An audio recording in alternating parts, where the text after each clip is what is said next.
오늘 우리에게 주신 하나님의 말씀은 마태복음 9장 35절에서 10장 1절까지 말씀입니다. 하나님의 말씀을 저와 여러분이 같이 한 목소리로 봉독을 하겠습니다.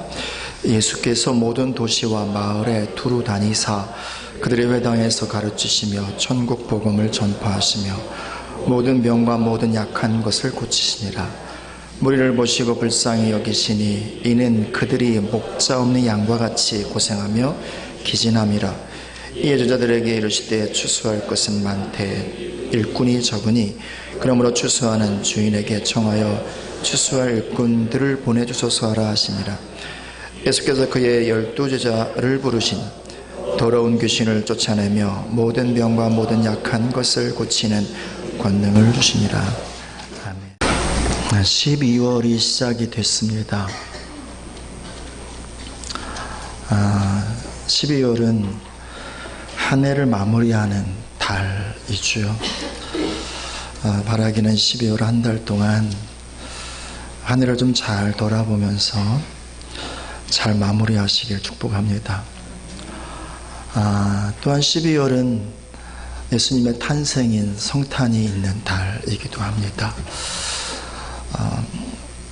다시 말하면 하나님께서 새로운 시작을 알리신 그런 달이기도 하죠. 바라기는 또 12월 한 달에 우리가 한 해를 잘 마무리할 뿐 아니라 주님 안에서 새로운 좋은 출발을 열어가시기를 축복합니다.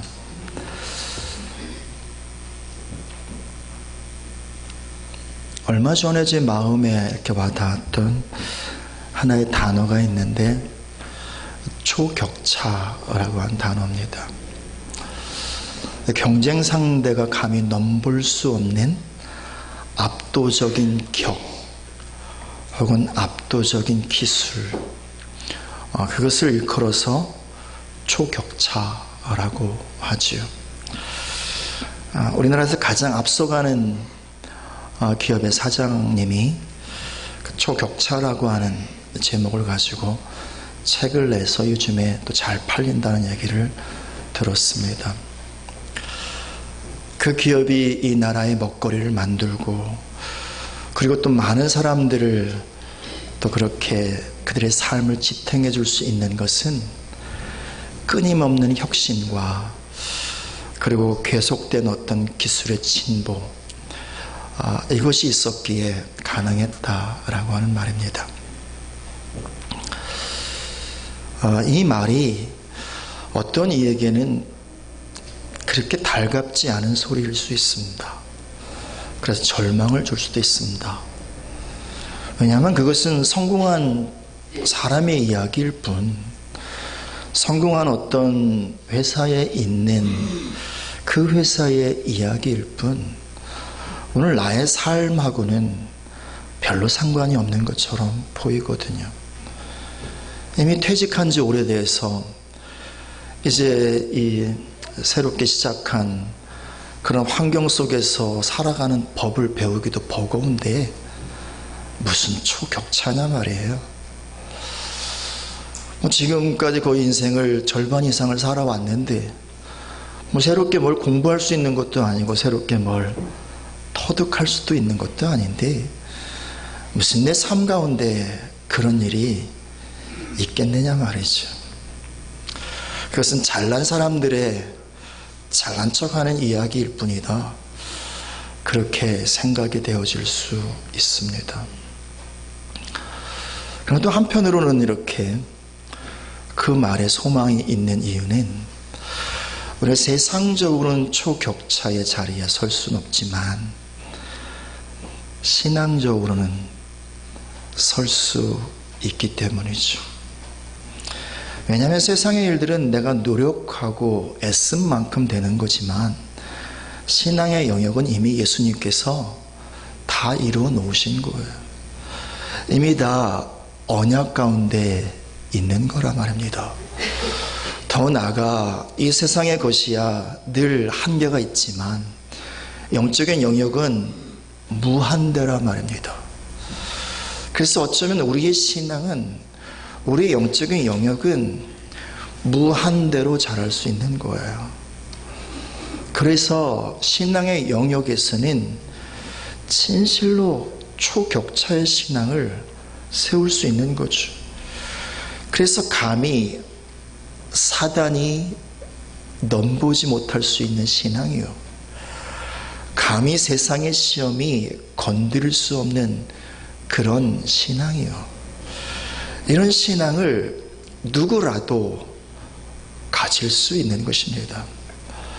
적어도 주님 앞에 마음을 내어 드린다면요, 적어도 주님 앞에 진실한 믿음과 그리고 또 진실한 사랑으로 다가선다면 주님께서 우리가 아무리 부족하고 연약한 자라 할지라도 우리의 영혼과 우리의 신앙을 초격차의 신앙으로, 그런 영혼으로 세울 수 있는 것이죠. 오늘부터 4주간 예수님의 이야기를 나누어 보도록 하겠습니다. 하나님의 보좌 가장 가까이에 뇌생물이 있습니다. 이 뇌생물은 신비의 존재이기 때문에 다 알 수는 없어요. 근데 이 뇌생물을 통하여 우리가 알 수 있는 아주 중요하고 그리고 확실한 정보가 있는데, 하나님의 어떠하심을 이 뇌생물이 나타내주고 표현해주고 있다는 거예요.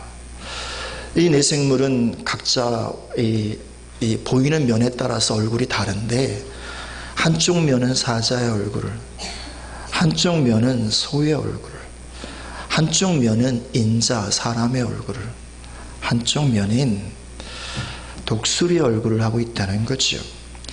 다시 말하면 하나님은 사자와 같은 왕이시고 왕으로 통치하시는 분일 뿐만 아니라 소와 같이 종으로 섬기시는 분이시고, 그리고 인자처럼 사랑과 자비가 많으신 그런 분이시고, 독수리처럼 영광의 주처라고, 그렇게 하나님의 어떠하심을 잘 보여주고 있는 것이 뇌생물입니다.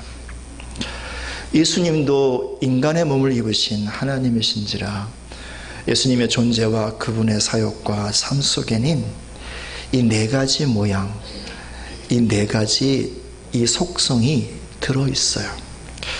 그래서 예수님의 삶을, 예수님의 공생애를 기록한 성경의 저자들, 한쪽은 사자의 모습을, 한쪽은 소의 모습을, 한쪽은 인자의 모습을, 한쪽은 독수리의 모습을 기록하는 거죠. 그래서 마태복음은 왕으로 이 땅에 오신 예수님의 모습을 기록하고 있고, 마가복음은 종으로 이 땅을 사신 예수님의 모습을, 누가복음은 인자와 사랑이 많으신 예수님의 모습을, 요한복음은 또 영광이신 예수님의 모습을 담아내고 있는 것이죠. 그래서 이 사복음서를 우리가 잘 보면, 예수님은 이런 분이시구나, 우리가 이런 예수님을 따라 신앙생활을 하는 것이구나, 이런 사실을 알게 됩니다. 오늘은 마태복음 말씀을 보면서 왕이신 예수님, 그리고 왕으로 오신 예수님의 모습을 한번 살펴보도록 하겠습니다. 마태복음 가운데 펼쳐지는 왕이신 예수님의 모습은 세 가지의 모습이 있어요. 첫 번째 모습은 순복하시는 왕인 거죠. 여러분, 권위는 권위의 주체에게 온전히 순종할 때 얻을 수 있는 거예요. 순종하지 않는 이에게는 권위를 줄 수가 없는 거죠. 예수님도 창조의 주님이셨고, 예수님도 만물을 통치하시는 왕이셨어요. 그런데 예수님은 삼위일체로 존재하시면서 성부 하나님의 아들로 존재하시죠. 그래서 예수님의 그 왕권은 하나님 아버지로부터 이 양을 받은 왕권인 거죠. 예수님은 그렇게 하나님의 보좌 우편에 앉아 계십니다. 하나님께서 이 땅에 죽어가는 인생들을 바라보시면서 그들을 죄로부터 건져내시길 원하셨고 구하시길 원하셨어요. 그래서 뜻을 정하셨죠. 그 뜻에 예수님은 순종하셔서 높고 높은 보좌를 포기하시고 종의 형체로 인간의 모양으로 오십니다. 그것도 가장 연약한 마리아의 태 속에서 창조의 주님이신 그분이 10달 동안 갇혀 계시다가 유대 땅에서 큰 마을도 아니고 가장 작은 동네 베들레헴, 그것도 가장 더럽고 추한 마국간으로 오십니다. 자라면서도 그럴듯한 동네 자란 것이 아니라 갈릴리에서 가장 작은 동네, 가장 천한 동네 나사렛에서 자라시고요. 그 공생애를 시작하시면서 세례 요한 앞에 세례받기 위해서 무릎을 꿇으시고요. 공생애 3년을 마치신 이후에는 하나님 아버지의 뜻에 순복하기 위하여 감람산에서 기도하시면서 할 수 있거든, 이 잔을 지나가게 해달라고. 그러나 아버지의 뜻이거든 제가 순복하겠다고, 순명하겠다고, 순종하겠다고. 그리고 십자가에 오르시죠. 그렇게 이 땅에 오신 예수님의 시작과 모든 삶의 궤적과 그 사역의 마무리는 철저히 순복, 순종, 순명이었어요. 그런 삶을 통해서 예수님은 하나님의 왕되심을 고백하는 것이, 하나님께서 나의 왕이십니다, 하나님께서 나의 주이십니다, 이 사실을 고백하는 거죠. 우리가 예수님을 믿는다라고 하는 것은 무슨 말입니까? 성경은 이렇게 말합니다. 마음으로 믿고 입으로 시인하는 거라고요, 고백하는 거라고요. 그 무엇을 믿는 것입니까? 예수님이 나의 왕이란 사실을 믿는 거잖아요. 예수님께서 나의 존재와 생명의 주인 되심을 믿는 거잖아요. 그 사실을 입으로 고백하며 입으로 시인하며 사는 것, 그럴 때 비로소 영혼의 구원을 받게 되고, 구원받은 자의 삶의 모든 순간과 모든 내용은 예수님이 나의 주인이십니다, 나의 왕이십니다, 이 사실을 마음으로 믿고, 다시 말하면 그 마음속에 예수님의 보호자를 세워드리고 그렇게 입으로 고백하며 시인하며 살아가는 것, 이것이 구원받은 자의 삶이요 믿음으로 산다는 것이죠. 성경은 이렇게 말합니다. 보는 눈과 듣는 귀는 하나님께서 지으셨다고. 그리고 예수님은 또 말씀하십니다. 보는 눈과 듣는 귀가 복이 있다라고 말합니다. 무슨 의미입니까? 하나님께서 우리의 눈을 창조하신 것은 그저 세상의 것만 보라고 창조한 것이 아니라는 거예요. 영혼의 눈을 들어서, 마음의 눈을 들어서 창조주 하나님을 바라보라고 눈을 지으셨다는 거예요. 하나님께서 우리 귀를 지으신 것은 그저 내가 듣고 싶은 소리, 세상의 소리만 들으라고 지은 것이 아니라 하나님 아버지의 소리를 들으라고, 그분의 음성을 마음으로 들으라고 귀를 창조하셨다는 거죠. 우리의 입술을 창조한 것은 그저 내가 하고 싶은 말을 하라고 창조한 것이 아니라 하나님의 말을 대언하라고, 하나님의 살아있는 말씀을 하며 살라고 우리의 입술을 지으셨다는 거죠. 우리의 손과 발을 지으신 것은 하나님이 하셔야 할 그 일을 하라고, 그렇게 우리의 몸만을 위해서 사는 것이 아니라 하나님의 일을 하면서 손을 움직이며 발을 움직이며 살라고 그렇게 지으셨다는 거죠. 그런데 누가 그 영혼과 마음의 눈으로 하나님을 보고, 누가 주의 음성에 귀를 기울이며 듣고, 누가 주의 말을 하고, 누가 주님이 사는 삶을 사느냐 말이에요. 믿음이 있는 자, 다시 말하면 예수님을 진실로 주님으로 고백하는 자, 예수님을 진실로 주로 시인하는 자, 그들이라 말이에요. 어떤 사건이 일어나고 그리고 누군가 나에 대해서 무슨 말을 할 때 우리는 이미 생각이 공중에 먼지처럼 떠다니는 경험들을 하고 감정이 폭포처럼 솟아오르는 경험들을 하고 그리고 굳은 의지가 발동하는 것을 경험하게 됩니다. 바로 그때 주님, 내 생각이 아니에요. 주님이세요. 주님이세요. 주님, 솟아오르는 내 감정이 아니에요. 주님이세요. 고집스러운 나의 의지가 아니에요. 주님이세요. 그렇게 사건마다 순간순간마다 예수님이 내 생각의 주인이요, 내 감정의 주인이요, 내 의지의 주인이요, 모든 것의 주인됨을 마음으로 믿고, 다시 말하면 인정해 드리고 입술로 고백하며 사는 거죠.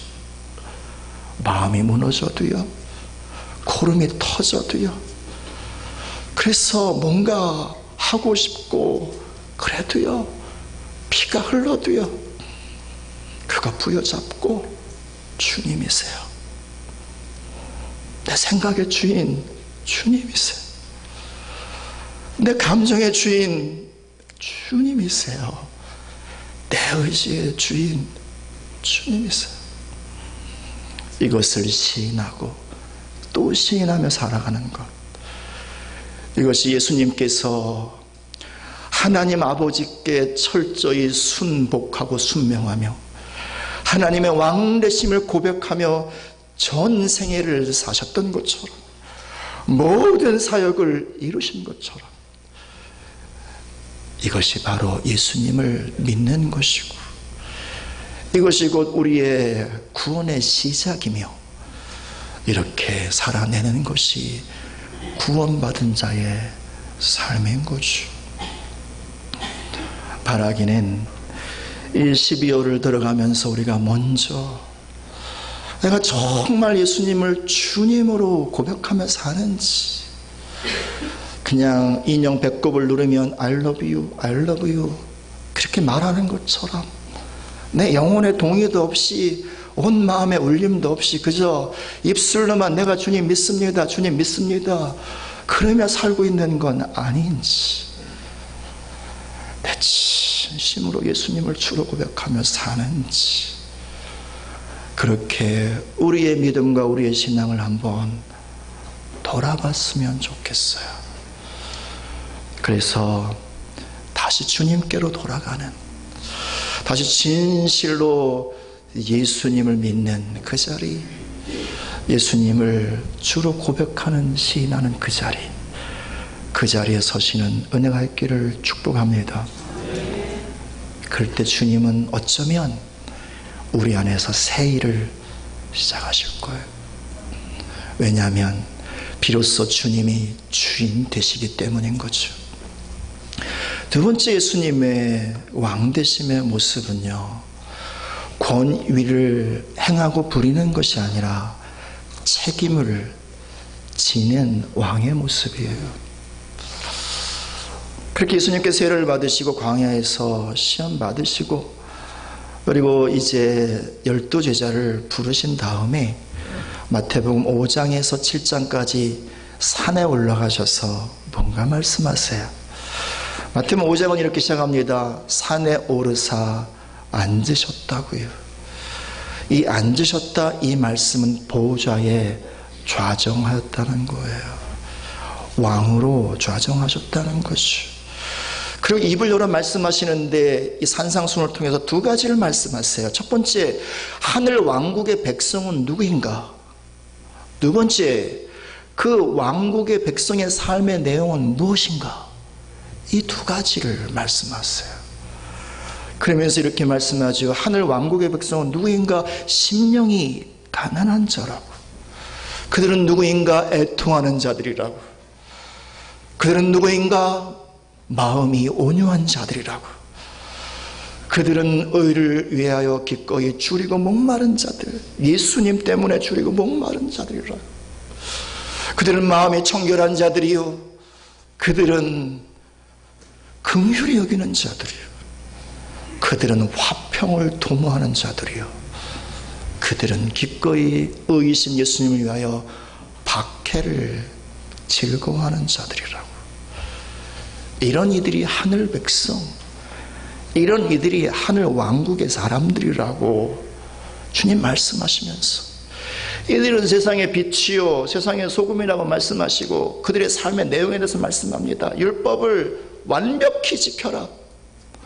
율법에서는 살인하지 말라 했는데 내가 다시 이른다. 형제에게 라가라고 말하는 것, 그거 살인하는 거다. 형제 욕하는 것 살인하는 거다. 그거 하지 말아라. 율법에 간음하지 말라 했는데 내가 다시 말한다. 마음으로 간음하는 것, 그것도 간음이다. 그거 하지 말아라. 박해하는 자들을 축복하고 원수를 사랑하라. 형제를 비판하지 말아라. 하늘 창고에 보물을 쌓아두는 삶을 살아라. 하나님의 뜻을 구하는 기도를 해라. 용서하는 삶을 살아라. 그러면서 열매를 맺어라. 이 열매 맺는 삶이 곧 세상의 빛이요 사람들에게 소금인 삶이다 라는 사실을 말씀하시고, 그리고 산에서 내려오셔서 왕의 권위를 행하세요. 마태복음 8장과 9장에는 이 세상을 살고 있는 모든 군상을 대표하는 사람들이 나오고 이들의 문제를 예수님이 해결하시고 치유하시는 사건이 나와요. 인생의 문제는 크게 세 가지죠. 첫 번째 문제는 뭐냐면 모든 사람이 죄를 범하였으면 하나님의 영광에 이르지 못하더라. 모두가 다 죄 아래 있다는 거예요. 두 번째는요, 그 죄로 인하여 저주 가운데 산다는 거예요. 세 번째는요, 그 종말은 사망, 죽음이라는 거예요.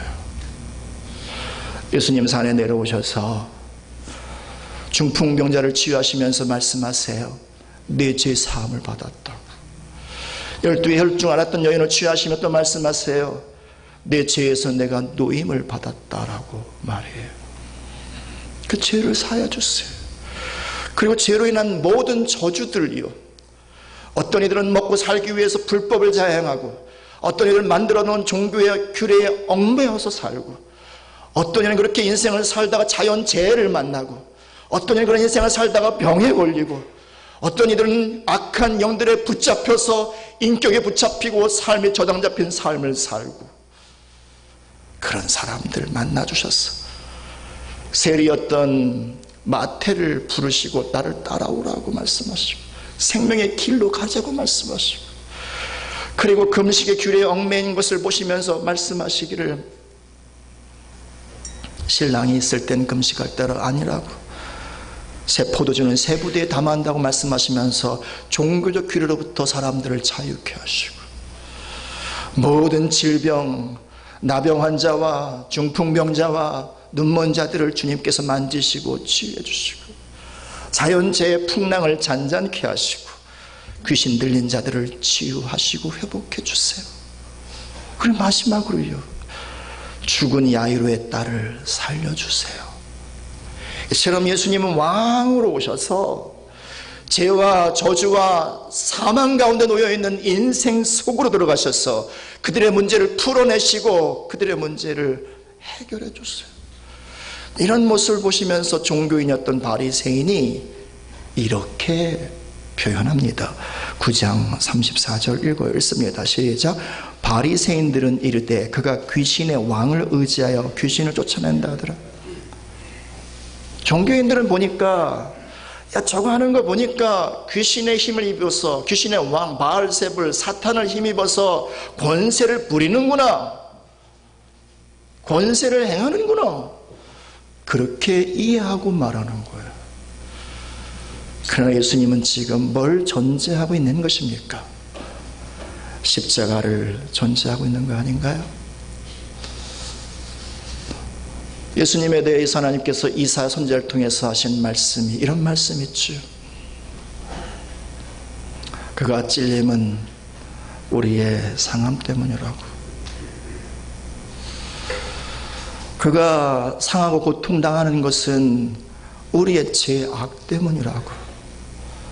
그가 질고를 당하는 것, 그것 때문에 우리가 평화를 누리고, 그가 채찍에 맞음으로 우리가 나음을 입었다고. 예수님은 지금 뭐 하고 계셨던 것입니까?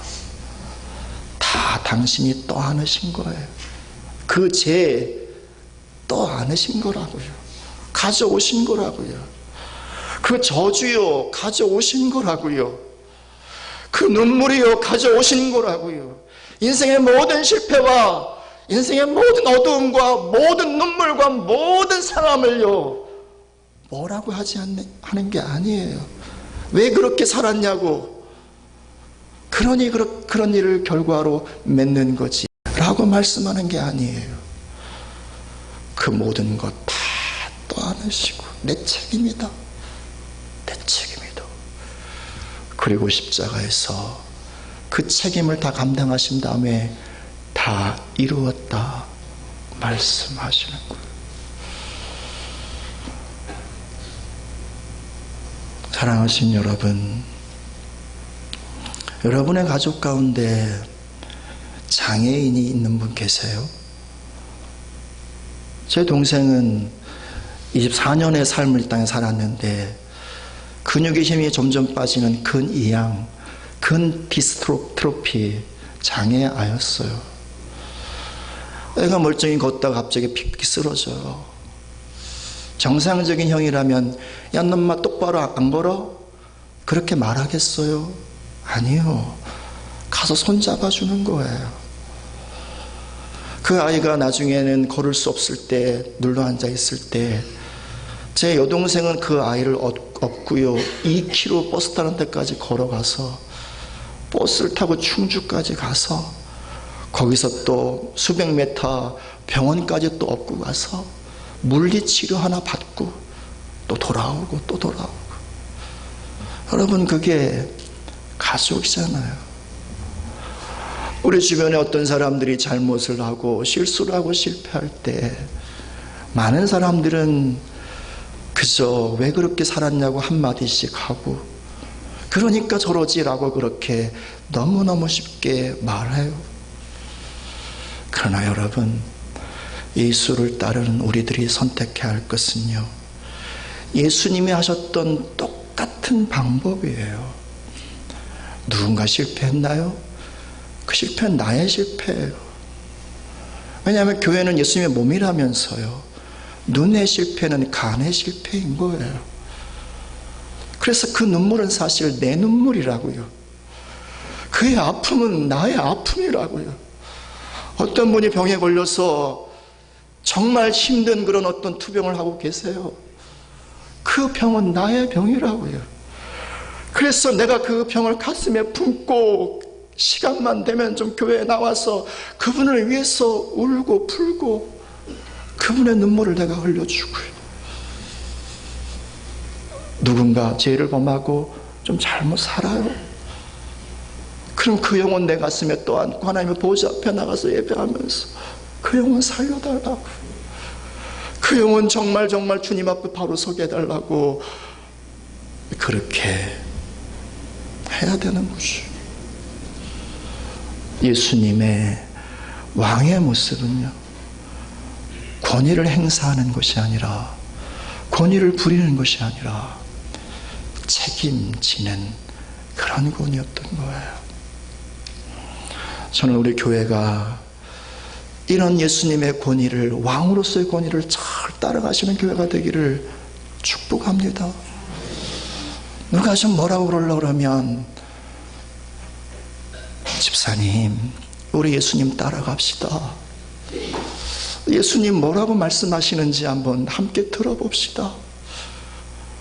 우리 함께 그렇게 예수의 뒤를 잘 따라가는 주의 제자로 함께 삽시다. 그렇게 서로 격려해주고 축복해주고 손잡아줄 때 우리 교회 안에 점점 더 주님의 분량이 많아지지 않겠어요? 그렇게 살아가는 성도들의 영혼과 마음 안에 점점 더 주님으로 채워지지 않겠어요? 그분의 풍성함이 우리의 것이 되는 거죠. 세 번째, 왕으로서 예수님의 모습, 그것은 흘러가는 거라는 거죠. 예수님의 모든 권위와 능력은 다 아버지 하나님으로부터 흘러 들어오는 거였어요. 그래서 말씀하세요. 아버지께서 하시지 않으면 나는 아무것도 할 수 없다고요. 다 아버지의 것이었어요. 그리고 그 예수님께서 말씀을 하세요. 보세요. 36절 이하의 말씀 보세요. 무리를 보시고 불쌍히 여기시니 이는 그들이 목자 없는 양과 같이 고생하며 기진하며라. 이 제자들에게 이르시되 추수할 것은 많되 일꾼이 적으니 그러므로 추수하는 주인에게 청하여 추수할 일꾼을 보내주소서 하라 하시니라. 10장 1절 같이 있습니다. 예수께서 그의 12제자를 부르사 더러운 귀신을 쫓아내며 모든 병과 모든 약한 것을 고치는 권능을 주시니라. 하나님께 받아서 사셨던 예수님은 동시에 똑같은 권능을 누구에게요? 제자들에게 주세요. 성경은 이렇게 말해요. 예수님의 무리를 보니까 너무 안쓰럽다는 거예요. 여전히 죄 가운데 살고 저주 아래 살며 결국 사망의 형벌 가운데 들어갈 인생들을 바라보며 예수님 마음이 너무 아팠다는 거예요. 그래서 추수할 일꾼들을 보내달라고 좀 구하라고 말씀하면서 12제자를 불러요. 다시 말하면 추수 일꾼들로 그를 부르시고 그들에게 무엇 하십니까? 그들에게 병을 고치고 귀신을 내어 쫓고 복음을 전하는 권능을 주세요. 생각해 보세요. 예수님 안에 만일 100의 권능이 있다면 야 니네들은 믿음이 적으니까 30만 가져 이래 말씀하셨을까? 야 니네는 영 형편없으니까 10만 가져 이랬을까? 아니요. 다 주셨어요. 그래서 오죽했으면 예수님께서 나를 믿는 자는 나의 하는 일도 할 것이요 나보다 더 큰 일도 하리라. 이게 무슨 얘기예요? 더 주시고 싶으시다는 거예요. 다 주셨을 뿐만 아니라 더 주신다는 거예요. 왜요? 주님이 흘러가야 되니까요. 그렇게 죄와 저주와 사망 가운데 살고 있는 이 세상 사람들에게 주님이 가셔야 사니까요. 그들의 유일한 소망은 예수님이니까요. 그들이 살아날 수 있는 유일한 길은 예수님이니까요. 근데 그 예수님은 누굴 통해서 가요? 사람들을 통해서 가야 되니까요. 그 사람들에게 주님의 권능을 부어주시고 말씀하세요. 10장 2절 이하의 말씀 가운데 가라.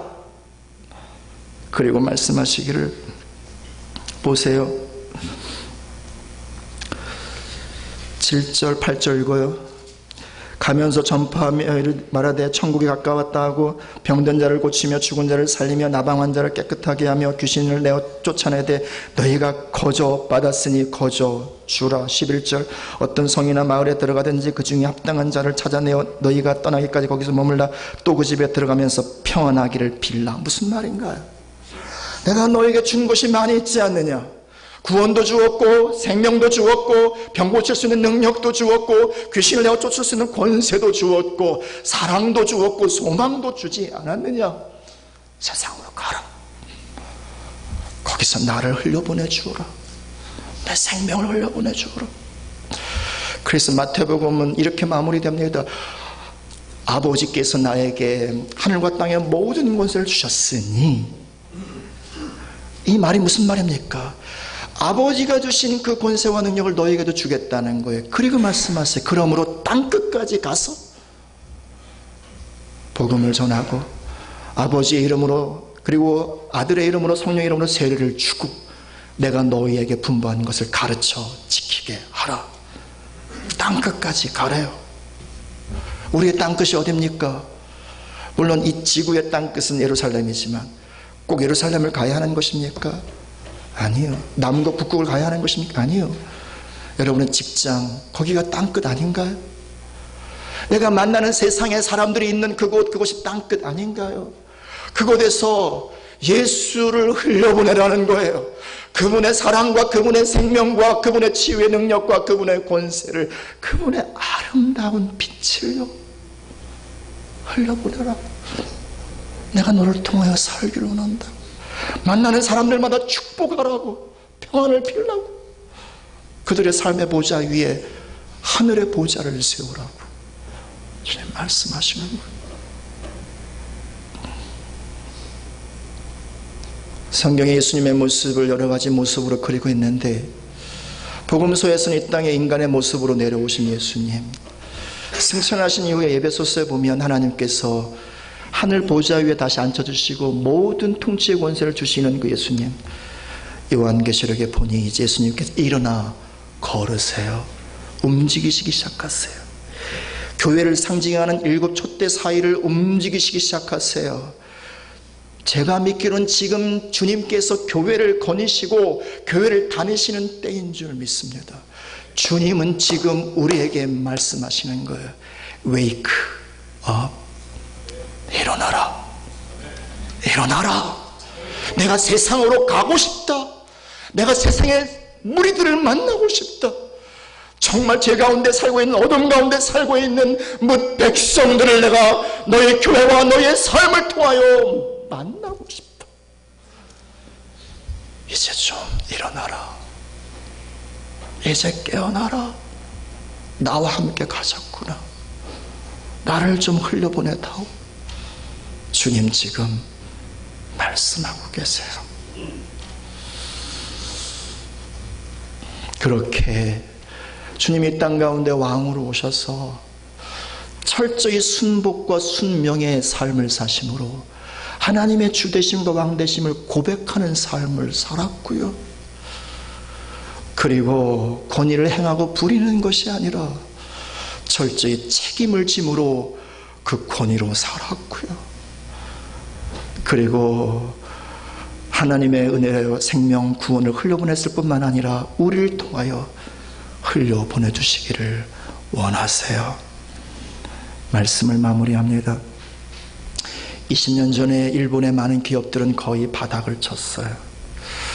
그래서 한국에서 참 손뼉을 치면서 좋아했었죠. 그런데 2018년도 3월 지수로 보면 일본이 유례 없이 역사상 최고의 순매출, 순이익, 자기 자본당 이익률이 최고치를 치고 있어요. 그래서 일본의 기업들이 지금 초인류 기업으로 그렇게 다시 세워지고 있고요. 그리고 일본의 기업들을 일컬어서 초격차라고 이야기하고, 그것에 대한 책이 또 나왔어요. 그 책에서 일본의 기업들이 지금 그렇게 적용하고 있는 원칙 3가지를 이야기하더라고요. 그것은 당연한 것을 멈추지 않고 제대로 한다. 뭐예요? 기초로 돌아가서 멈추지 않고 개혁하고 제대로 올곧게 그 일을 한다는 거예요. 그래서 도요다 사장이 이런 말을 했다고 해요. 제가 읽어보겠습니다.